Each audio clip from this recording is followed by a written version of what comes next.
Hey everybody, welcome to the Monday night webcast for Forge the Narrative. Those of you that made it, consider yourselves the true believers. We had some technical difficulties with scheduling, and I'll just leave it at that. But we are live. It's 10 o'clock. It's Monday, so right, everything's fine. We're going to be hitting YouTube, right after this. So all good, right? Yeah. That's right. Blood for the Blood God, coming in. Keegan, I would expect nothing less. Chris, Troy, thanks for joining in tonight. Got some others piling in. Again, it's going to be kind of slow with the summer, and then with our difficulties. But I'm just going to hit the ground running. We got some good Space Marine Codex rumors coming out today. Nothing we didn't expect. And I don't want to say that it's not accurate or the rumor's not accurate, but we could have all guessed what they were. Chapter Masters becoming Lord of War, a slight point reduction in Space Marines, and then tank squads. I mean, that's what we got. Probably. I did like the inclusion of what I heard about Terminator command squads and a larger command squad size. Yeah, we're going to start seeing the squadron thing come about. Probably GW's push to, market a little bit more of the mech side of it. It got to the point where we were such a troop-heavy edition, again, that vehicles were not getting as much limelight as they probably could have, especially with everything that can kill a vehicle. Well, vehicle kits, they've got a bunch of them already made.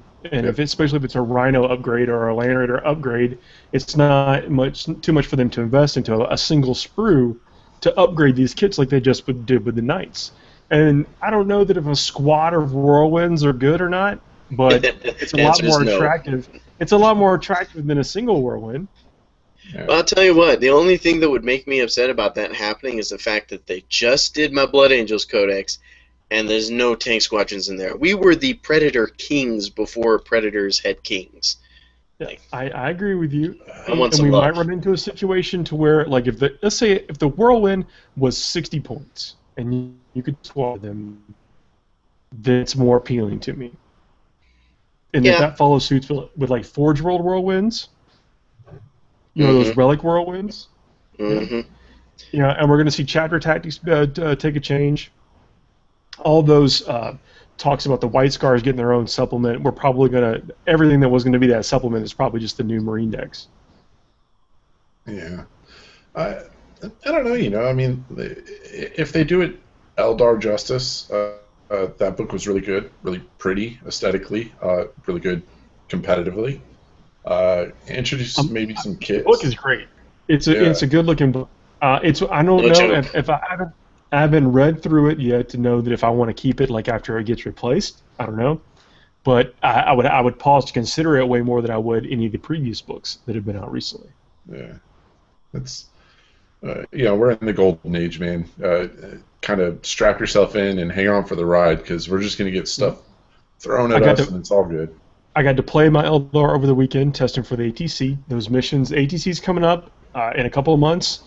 Huge tournament, going to be tons of people there representing their clubs, their teams, their state or region or whatever, and it's going to be real fun. Did some play testing, had about 10 people playing all the missions throughout the main multiple games during the days, kind of working the bugs out. And beyond, I didn't see too many bugs.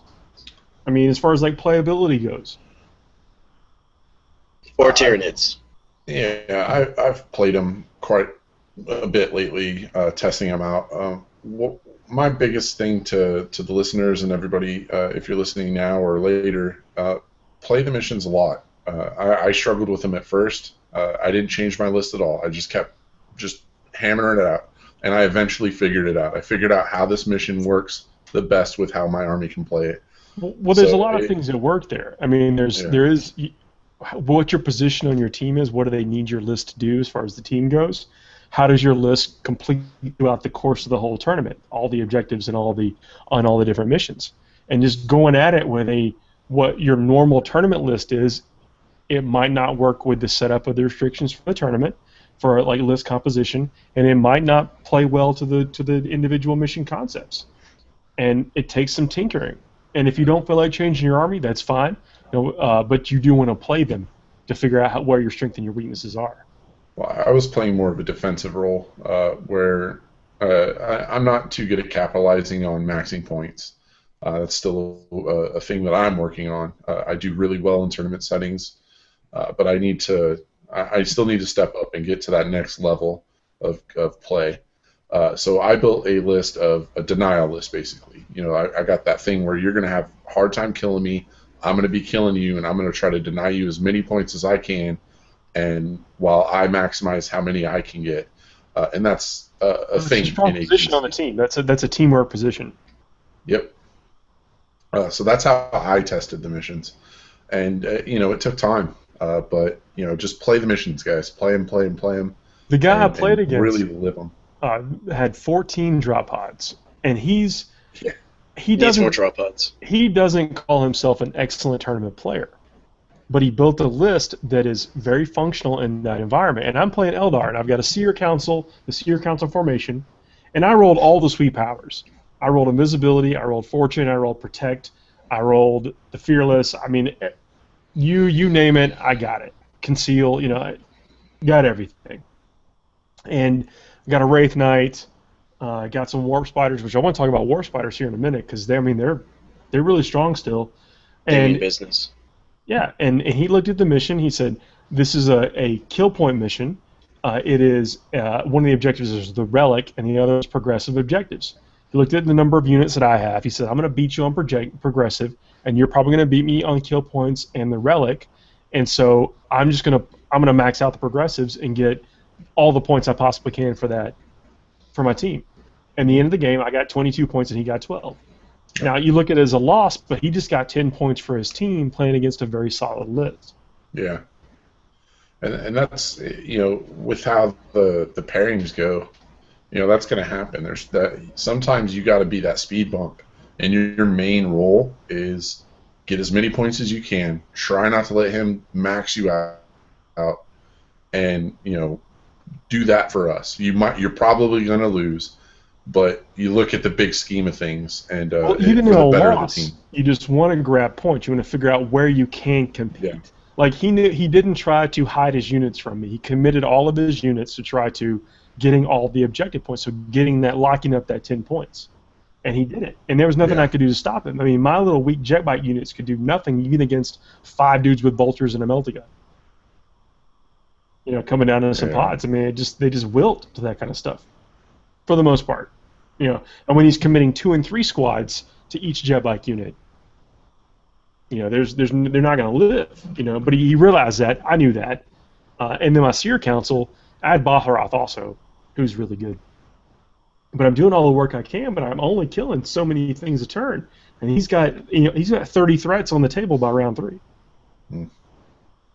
Now that's one thing about the ATC that offers that extra layer of strategy is you're doing this not for your own personal score to make you be at the top table. You're looking for the team score, and that is something that I have yet to experience over here. And over here, we're just doing all the ITC missions because that's where that's what the big tournament is coming up in August. It's all ITC. So we're doing a bunch of practices for those missions, and those still use a lot of the stuff like Maelstrom. I mean, yeah, it's not like you're drawing cards from a deck, but it's still this random element. Like if you roll on turn 1, have no enemies in your deployment zone, that's great. But if you have line breaker on turn 1, you might have a bad time. So it's interesting to see how this plays out. I'm an opponent of Maelstrom in tournaments. I think it's great when you're sitting around playing a game with your buddies on a Saturday night or during the week or whatever. But for the tournaments, my personal feeling is thumbs down. Yeah. I agree with you there. I really feel like that extra. I'd rather have the dice be the only random element. And technically you could still say that they are with a rolled Maelstrom table of 6 things, but I don't want that roll to make the game for me. I want the armor pin on the Meltagun roll to make the game for me. You're randomizing random. That's what makes it. And when you're on the bad side of all of that, that creates a real feel-bad experience for you as a player. Yep. And that can really happen. It's easy to be on the bad side of all that stuff. But I don't want to get too back into that. I had a great time testing the ATC missions. The more feedback we get, and honestly, the feedback, like we did with the original Forge the Narrative missions, it's the feedback from the people that are playing them and what matters the most. I'm not someone who will not change them in the face of whatever the people want. I mean, that's why they're the people's missions. And I received message from 3 different events over last weekend that use these missions, or the Forge and Arrow mission specifically, and large reports of everyone having a good time. I even did like tech support for one of the missions. It was like 7:30 at night, and I get a message like, "Hey, in mission 8, what did you mean when you did this?" And I was like, "Well, I'll check right now. I don't know. There's an emergency. I have to do it." But what it was is that they had used 2 battle point missions and then 1 win-loss mission, and wanted to know how they should score the win-loss mission in a battle point tournament. Now, yeah, and I basically, what I told them? Do whatever you want. It's your tournament, But how I would do it, I would probably put it on some kind of scale, whatever. And they said, we'll figure it out. Thanks a lot. Yeah. But whatever. Hit us if you find yourself in a situation like that. Hit us on Facebook, and we'll be happy to assist during the course of your event or whatever the best we can. Well, BC says here, "Good evening, ladies. If I had known there were ladies, I would have combed my hair a little bit more. Where are they? Anybody know?" Occasionally, YouTube says our demographic is 0, but you never know. Well, Lady Slanesh was on here not too long ago. It's really late over there, It's great when she tunes in. Lamont, good to see you. Chris, Troy, again, thanks again for finding us. I know it was a little bit confusing today. Don't worry, there will be many floggings and sacrifices to the Emperor. But Steve, good to see you. SMG, I'm not going to War Games Con this year. It's not that it didn't sneak up on me. I will most likely go next year. It's been a kind of a weird travel year for me this year. So next year, and I know that Reese and those guys are going to do a great job with the event, and Austin is one of the best cities in the country to hang out and play in. So can't wait to hear good things about that. Let us know how it goes if you go. It's going to be strong. I have a lot of my old friends, because I just moved to Virginia from Texas not too long ago. A lot of my old friends are going, and they're looking to really wreck face. So look out for them. So, if I can just change gears a little bit, talking about the Eldar, I know you guys don't want to hear about how awesome the Eldar are, but I played a unit of 5 Warp Spiders, and I just want to say this to prepare you for how dirty they can be. Warp Spiders, when you target them, they get to do a warp jump of 2d6 in whatever direction that they want to go. All right. Yeah. So let's say, for instance, they can put you out of range for the guns. So what I was doing is I was staying about like 9 inches away from every single threat, shooting with my 12-inch guns, and then I know in their face they're going to move and try to shoot at me, and then I get to jump away. Mm-hmm. I jumped my unit of 5 War Spiders 3 times and didn't take a single casualty in 1 shooting phase. That's crazy. That is crazy. I'll tell you, I'm just never going to shoot Warp Spiders. I'm just going to charge them. Yes, that's my solution. Yeah, but I mean, they're very difficult to charge too. I mean, they've got battle focus. They've got the 2 shots apiece. They can rend. It's a very I'm not saying load up on. I don't know that like taking the aspect host to getting like 5 units of Warp Spiders is going to be where it's at. But a unit of 5 Warp Spiders is 95 points. It's a great way to protect another unit too.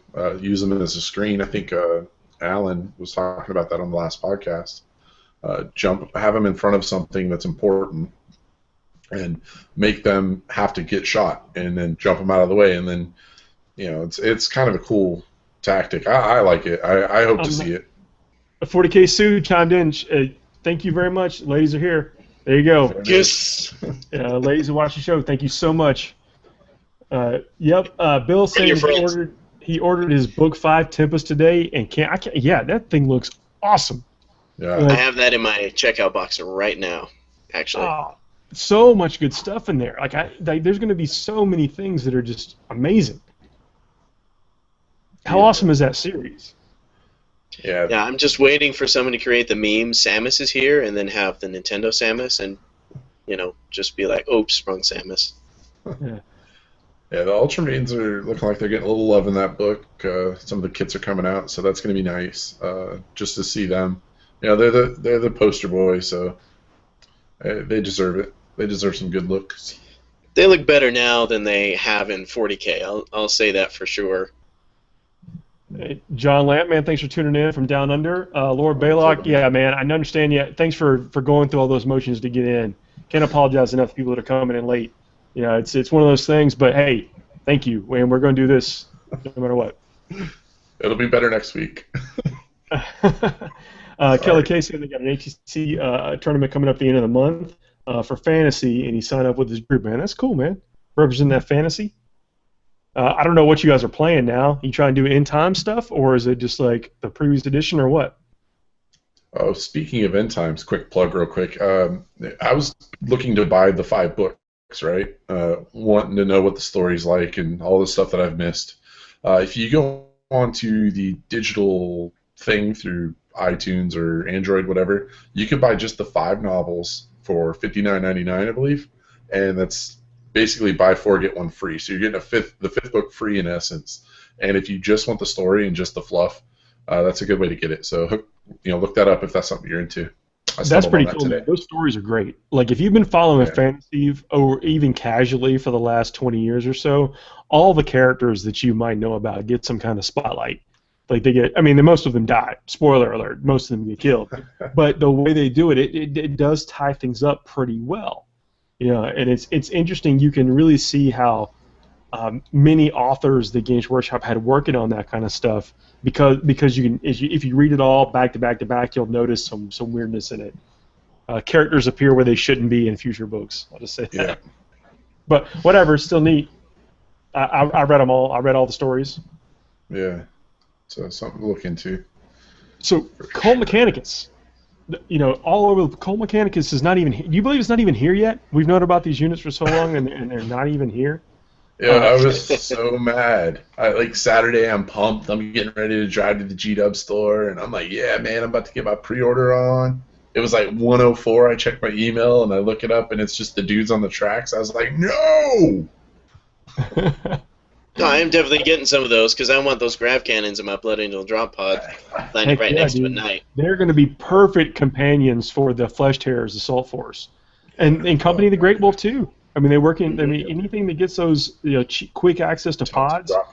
And even there's a close combat. I don't know why I wouldn't build them this way, but in like the Storm Wolf or something, Well, here's the thing. Like, if you can drop them in a pod on turn 1, use your Doctrina imperatives to increase their ballistic skill to 5. You have 3 dudes with 6 grav shots, hitting on 2s, wounding tough things on 3s.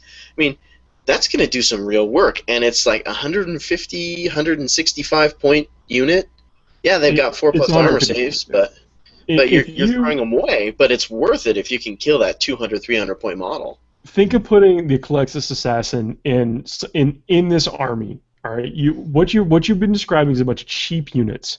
The Exclusivity Assassin coming in like a Stormwolf, you will crap on the heads and all upper regions of many armies that are being played right now. Yeah, that's true. With the versatility of shutting down the Psychers and just the volume of quality shooting that these grab cannons are going to produce, and on the spot.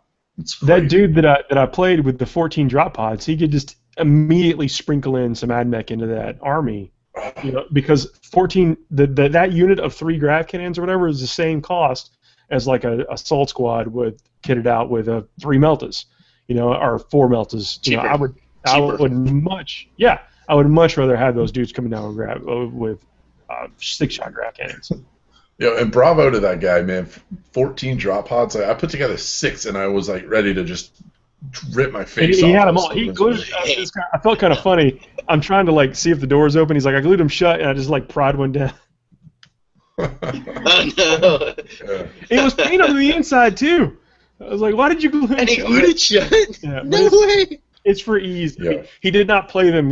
He played them, of course, like they're supposed to be doors. Like you can see through them no matter what. Yeah. So there was, but it was just for ease of storage and play and whatever. He glued them shut.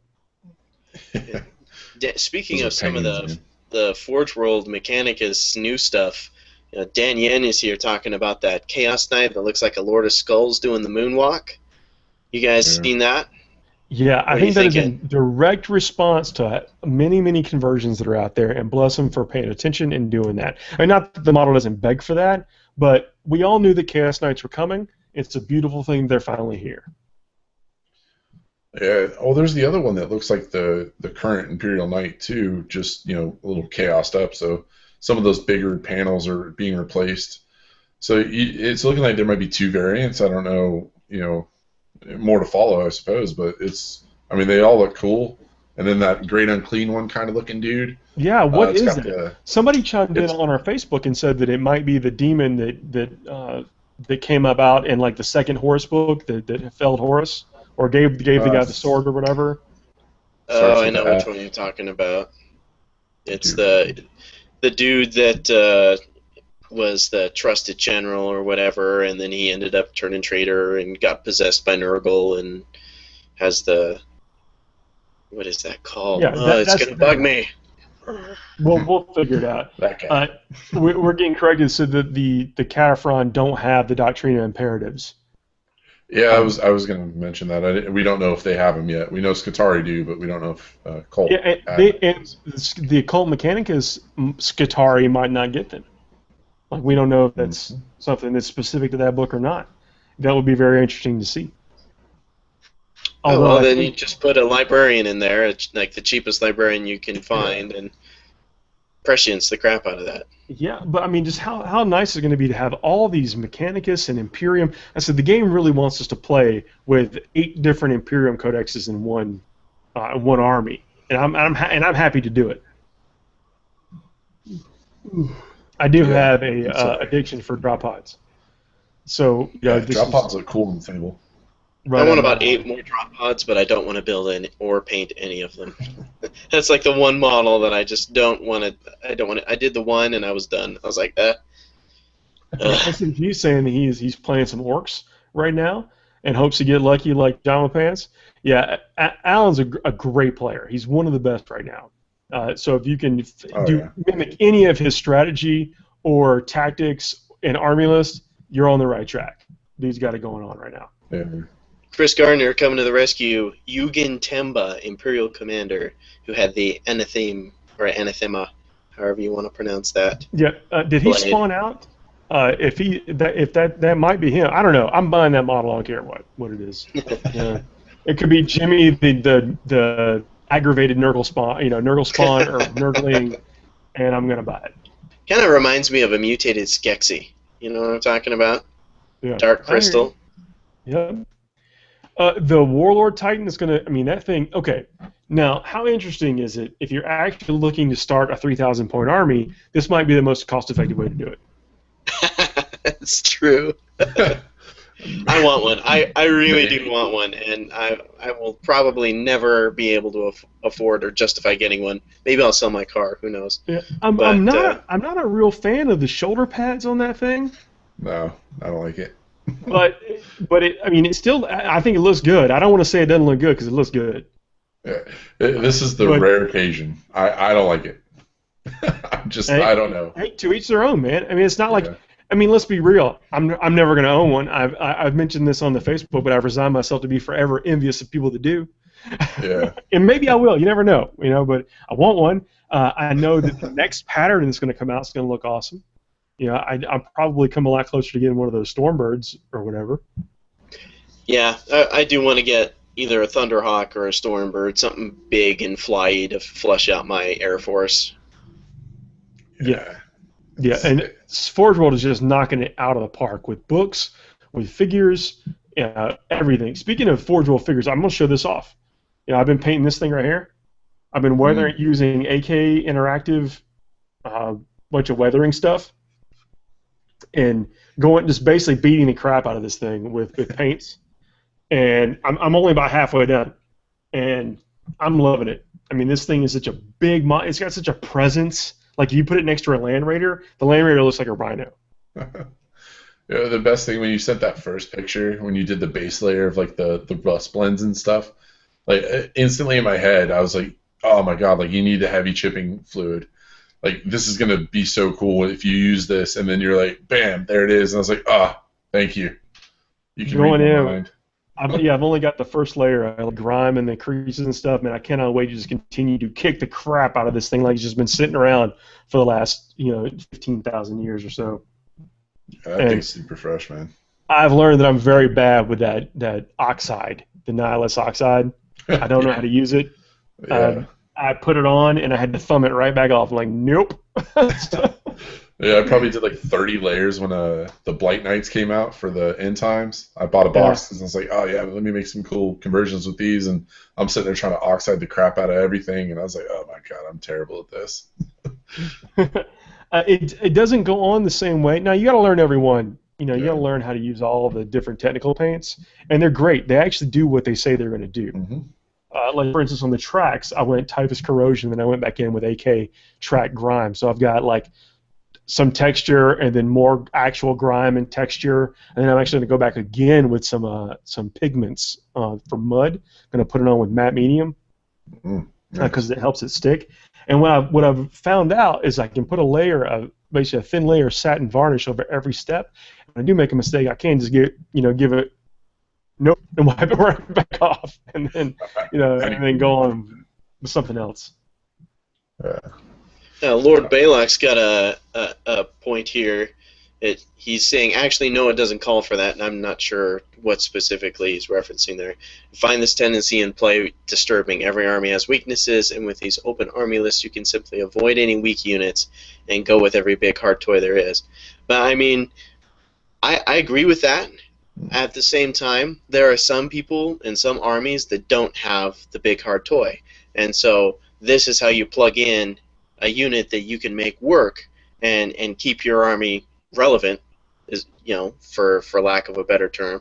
I mean, I always play. The armies that I pick aren't always the powerhouse armies, but it's nice to have a tool that you can pull out and still feel like you're able to interact with some of these big things in the game, because some books just aren't full of any crappy troop unit. We got away from the concept. When I say this, we got away. This has been the same for 12 years or so or more. It's like not if the troop choices were all equal, like fairly equal across the board, then all the filler stuff and all the elite stuff and that stuff would be neat, but they aren't. Some codexes are designed to be heavier on this, that, and the other. And now with the ally system, you're right, you can do that, but it's not playing with an actual real passion. So. But what this game does now is it allows us to play with things and make it competitive. Like, I'm a huge Blood Angel fan. The Blood Angels struggle in certain areas, but now I can still play Blood Angels. And I can also take some stuff that make me win more games than maybe I would unless I just went all Blood Angels. But at the same time, if my buddy's playing, we're playing Kitchen Table Warhammer. I'm able to take a full Blood Angel army and still have fun. So I mean, it depends on what I want that day. The game is allowing me to get the fun I want that day, and I think that's great. Yeah, well, I usually fill those gaps with Forge World units. I find that a lot of the Forge World stuff helps me fill the roles that I want to play and still keep the army theme going, which is one of the reasons that I'm constantly in debate with people about, well, is Forge World allowed? Is Forge World allowed? I was like, well, all right. You basically just said that your army that is naturally better, I can't play with the toys that I'm allowed to play with because you don't like that it puts us on a more level playing field. Chris Gardner just came in and said the Forge World has preferred enemy gamers' wallets. It's true. I'm looking at my checkout box going, do I really need that? Do I really But you're right. That? I mean, we've had this constant battle with, is this legal? Do they want us to play with it? Of course they want you to play with it. Of course it's legal. The only reason that it's not just commonly accepted, because we've all convinced ourselves that it's not commonly accepted. One of the worst enemies of the progressing the game is our own issues that we've created in our own heads. Like I 100% mean that, our own opinions. But the fact that we can have our own opinions and influence how we play ourselves is cool. But we need to get over that when we want to go play with other people. Yeah, I mean, when people get on their crazy negative rolls, it's like, man, we did this. We shot ourselves in the foot. It's not Games Workshop. They're just like, hey, cheerio, mate, and They're making it hard for us to make sense. I'll tell you that. That's great. Not Great accent, Justin. I loved it. Hey, yeah, don't judge me. Oh, I'm being encouraging. I like it. But this is the best time to be playing 40K. Yeah, that's it. Yeah, it's the funnest edition. Third edition maybe, I don't know. But Robert I think it's the funnest. What do we think about rules being only available at Warhammer World? He hopes that they make them digital at some point. I think that they are going to remain exclusive for now. Like they wanted you to feel like you got something for coming to Warhammer World, but I think that stuff will definitely be available. If not, I mean, they can't stem the tide. There's pictures online everywhere. It's going to be played and available, and they have nothing but to gain from distributing it. Yeah. Yeah, and there's plenty of people over in England. Like, if you listen to even some of the England-based podcasts, you can just message one of those guys on Facebook to head over there and be like, "Hey, I'll pay you shipping. Will you buy this for me?" And they'll be like, "Oh yeah, sure." There's ways to get it. Yeah, it's leave it exclusive.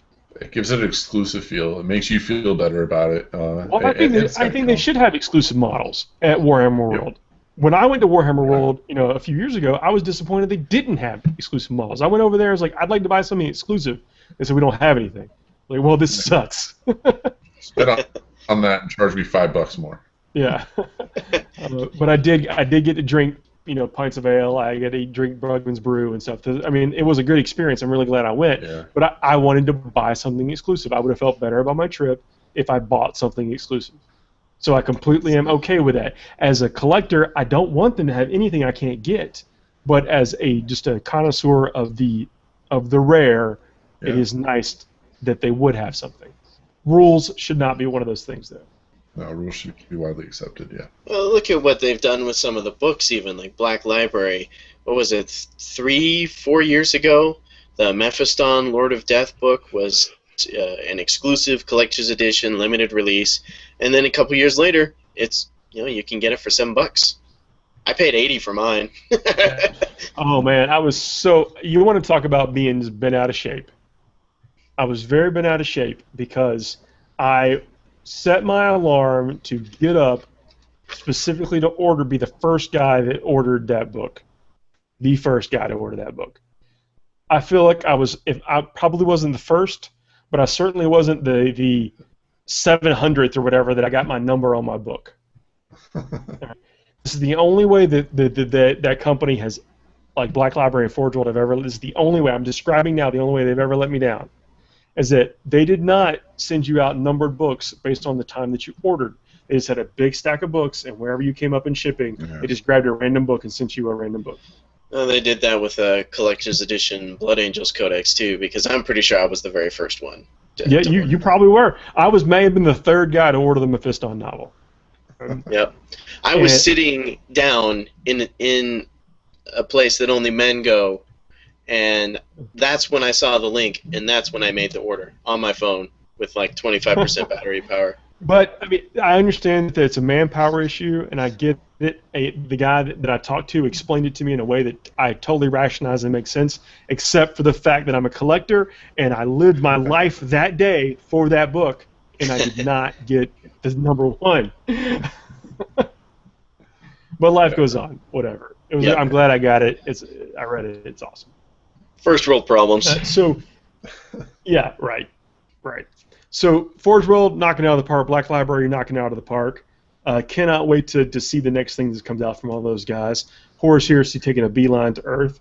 We're going to get the Ultramarines and a bunch of new demon stuff.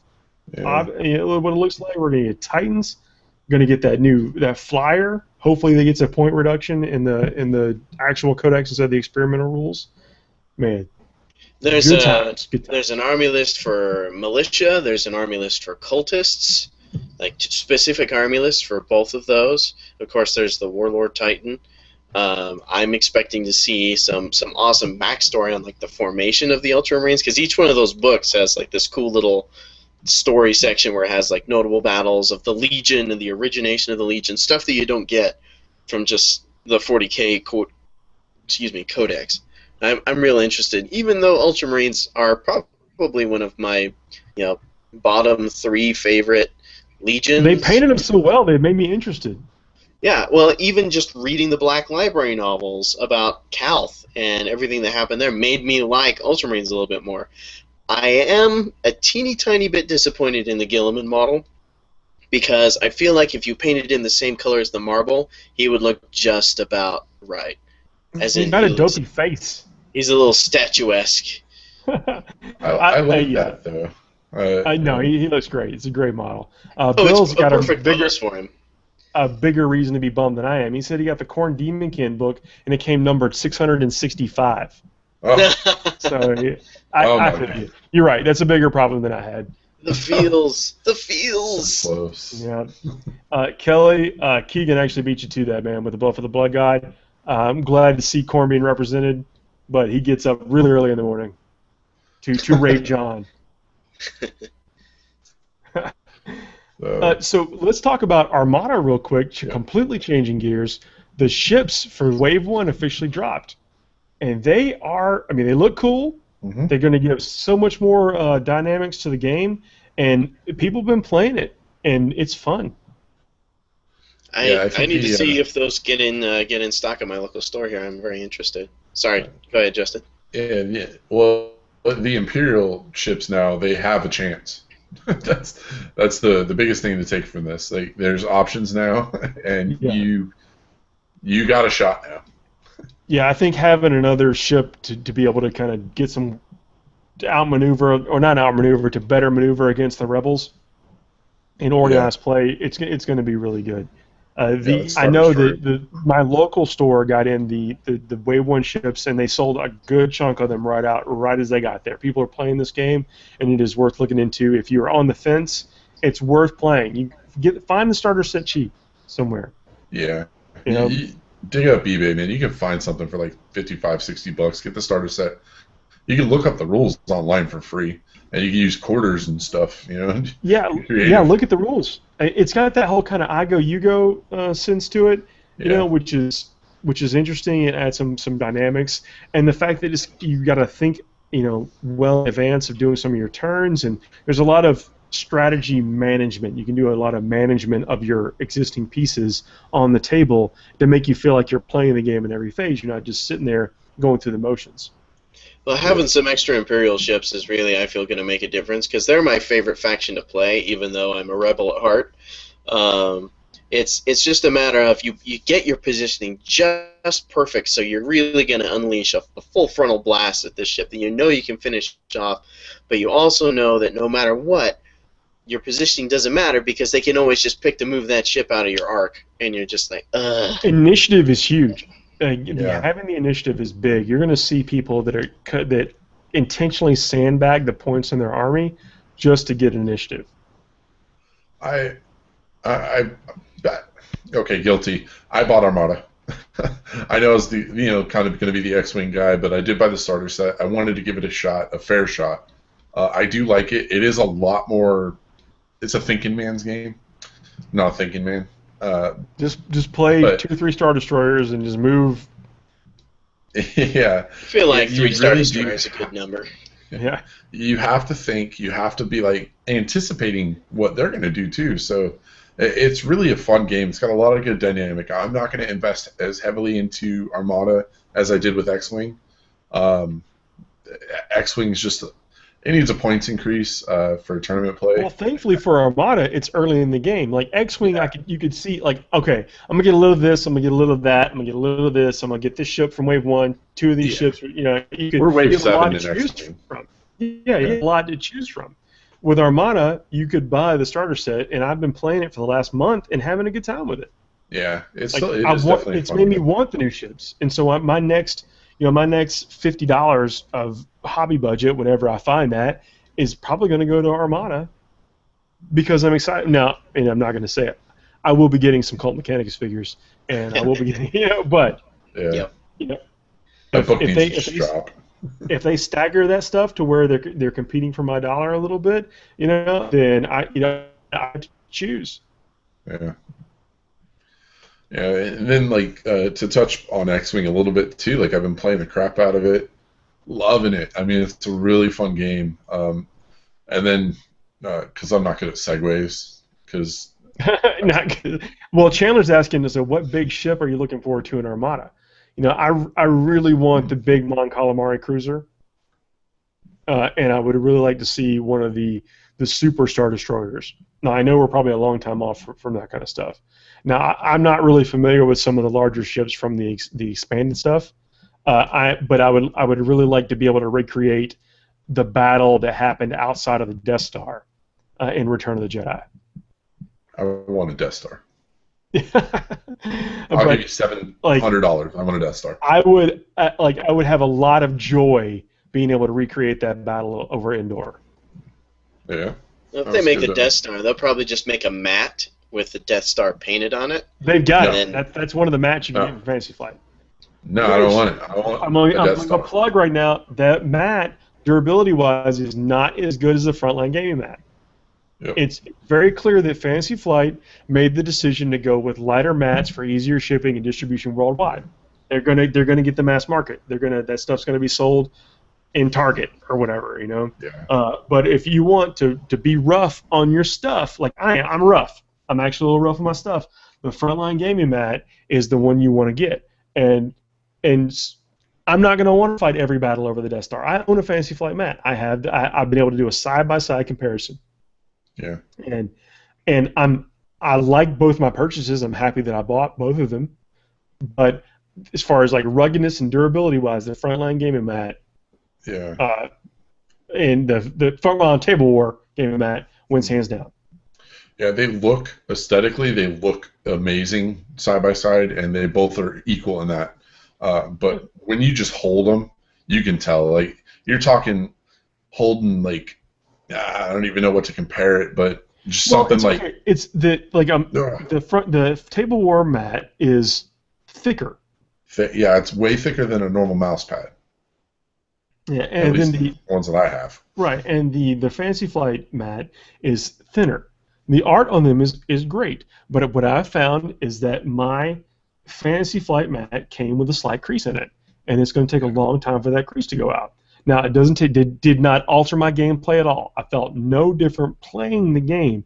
The model slid well across it. It looks amazing. I feel like it's not going to rip or anything like that. I'm going to have it for as long as I feel like playing the game, but just I feel better playing with the more durable mat than the other one.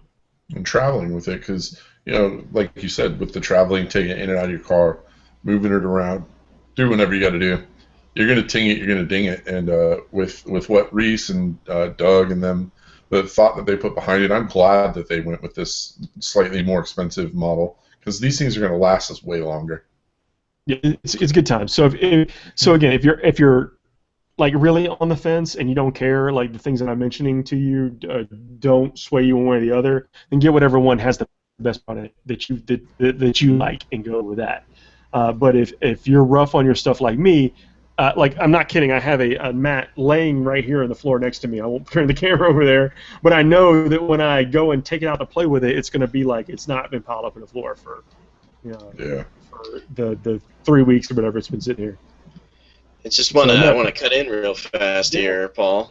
Oh man, I lost the comment. Lord Balok, I wonder if he's trolling us right now, going for a tournament question. I'm going to be running a tourney this summer, about 16 slots. I'm planning it to be single-sourced, one codex, one force organization chart, no detachments, no allies, no forge world, no data slates. So basically, nothing in the game is allowed.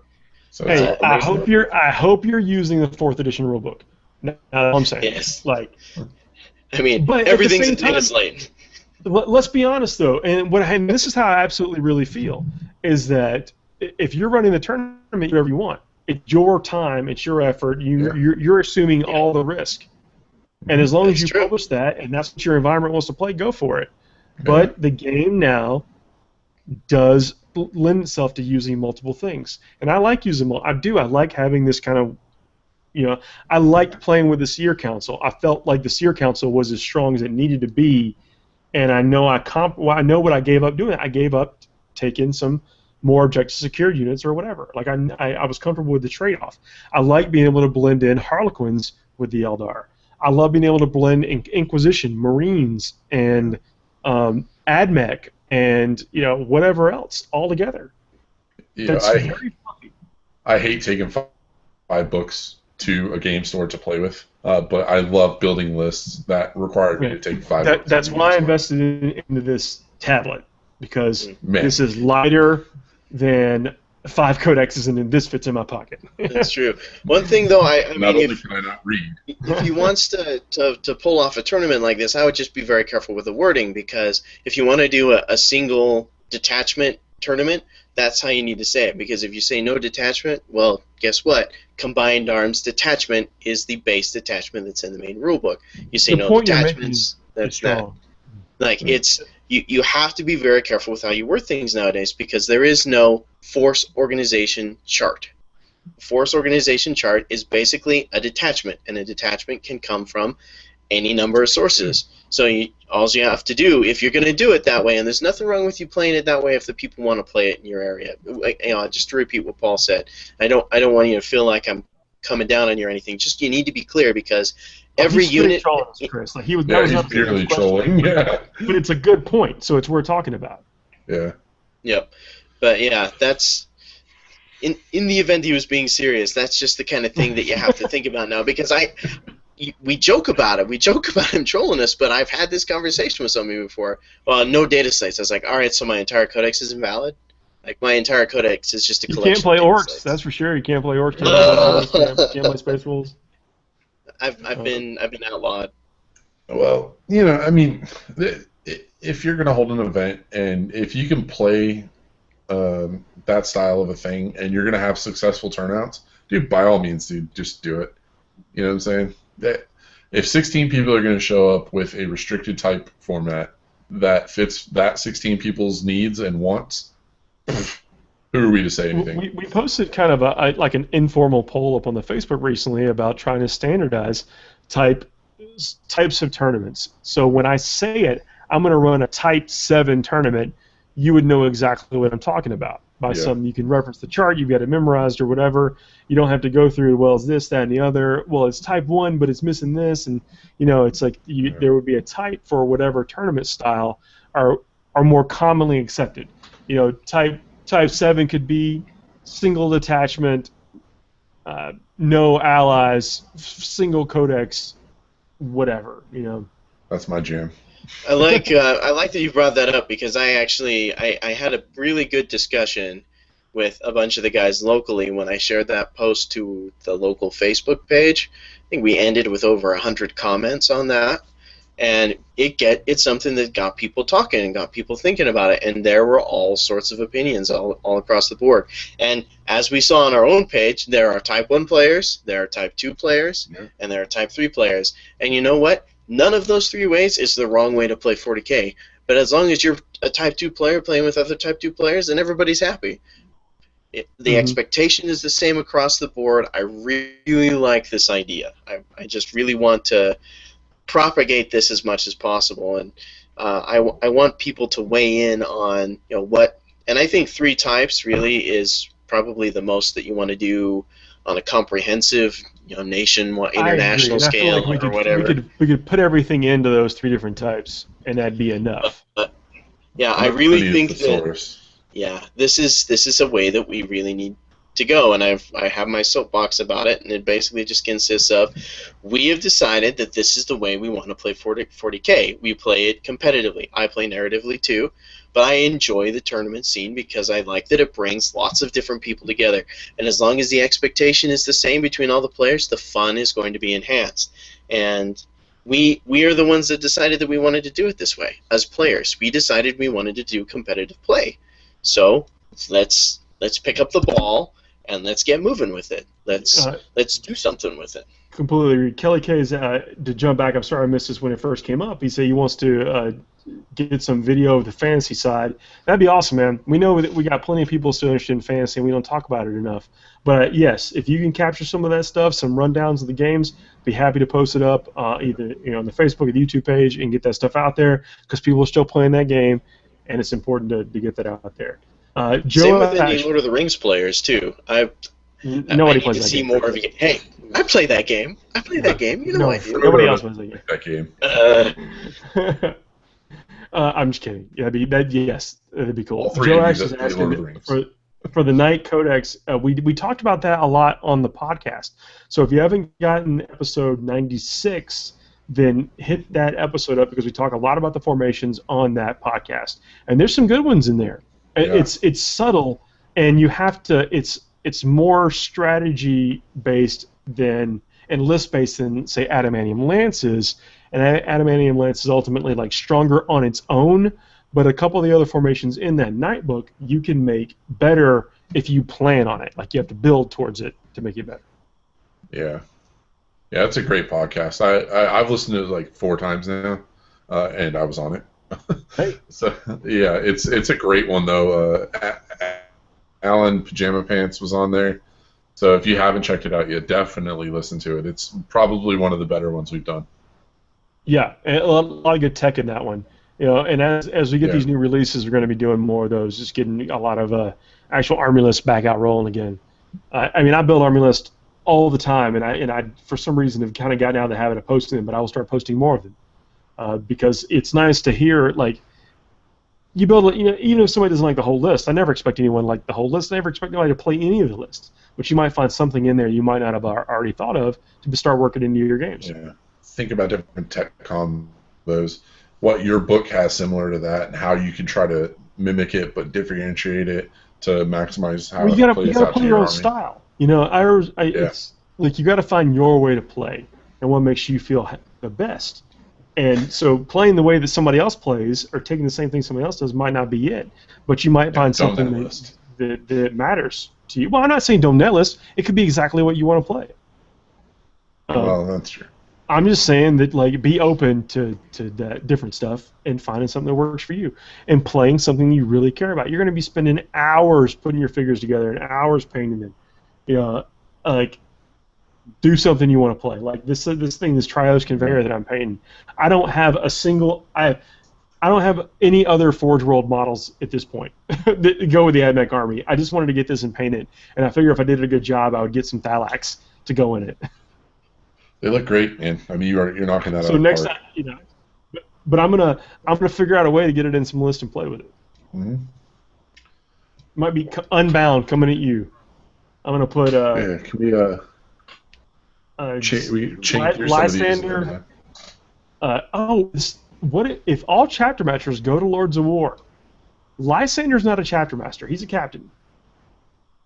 So how weird will that be?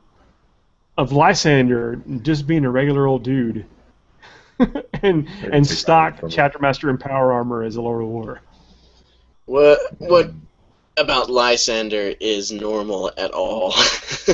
That's my question to you. Well, do you guys think that all chapter masters, period, are going to be Lords of War? Yeah, they have to be. I don't think they will. Be.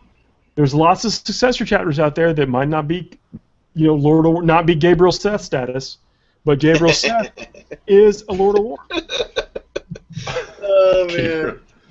I feel like I could beat up Gabriel Seth. We laugh, but he could take hull points off a Knight.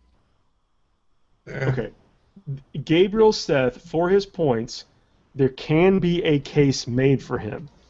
He's good for his points. If he was just a regular HQ slot, I would not be making fun of him. Yeah, that's true. Now, if they had done something with the Sanguinor or Mephiston and made them the second Lord of War, that would have made a lot more sense to me than Gabriel Seth. And as much as I love his stories, I love Gabriel Seth's stories from the Black Library, but, I mean, we all know in a fight between him and Mephiston, we know who's winning. We know who's winning that fight. I did expect Mephiston to be a Lord of War at the time. I thought he was going to be... if his stats stayed the same, I think he probably would have been. But when they started moving around like the toughness values and this and that, I think that's what probably in the main rule book, in the independent character section, it still says in the rules that Mephiston cannot join any unit. Oh, nice. Yeah, but the codex is more specific than that now. I know that. I know what the truth is. I just think it's funny that they went out so far as to call him out as being someone so powerful that he does not need the help of others to live. He's too bad, eh? Yeah. Well, guys, we got about 5 minutes left. Is there anything y'all want to cover before we get out of here? I did. So, Chris, you go first, and Mine's quick though, so. No, one of the things that I just want to kind of cover is the events coming up in August. If any of you guys are in the Idaho, Nevada, Colorado, Arizona, New Mexico, California area, basically west side of the U.S., Salt City Gladiator Games coming up in August. I am running the 40K tournament. It is ITC format. I would love to see a bunch of people there. We're trying to fill 32 spots, but if I fill 32 spots, they're going to give me extra tables. So come, play, I'll treat you right, and we will have good times with 40K. Nice. Justin, what you got? All right, guys, if you have not checked out the Execution Force Assassin game, pick it up, man. It is a blast. I've played numerous games now. You have literally 16 turns to save the world. Oh, that's the premise of the game? Yes, you have 16 turns to save the world. That's what I call it, at least. But you got to stop the sorcerer. And basically what it is you have a movement mechanic, and it's a I go, you go phase. So assassins go, then chaos goes. It's real cool. It's actually one player, so when you're sitting at home at night, like me, sometimes I can play with myself, and that's what I've been doing. Getting a bit personal here.